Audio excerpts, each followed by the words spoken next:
Menteri Investasi dan Hilirisasi Rosan Ruslani resmi didapuk sebagai Kepala Badan Pengelola Investasi Daya Anagata Nusantara atau Danantara. Rosan memastikan Danantara akan diisi kalangan profesional. Dalam menahkodai Super Holding BUMN ini, Rosan dibantu dua direktur holding, yaitu Pandu Syahrir sebagai Direktur Holding Investasi dan Wamen BUMN Doni Oskaria sebagai Direktur Holding Operasional.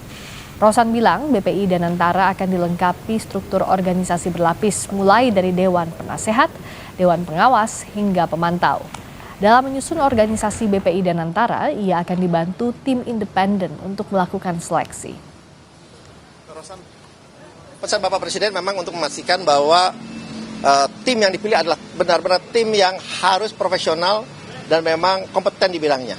Oleh sebab itu kami pun dalam menyusun tim kami ini dibantu oleh tim independen internasional dan juga nasional yang akan menyeleksi. Jadi mereka akan menyeleksi untuk pembentukan tim kami di segala level, kemudian tentunya dengan bersama-sama dengan kami. Tapi kita ingin benar-benar tim yang kompeten, yang sesuai dengan bidangnya dan tentunya mempunyai visi yang sama dengan kami untuk kemakmuran Indonesia.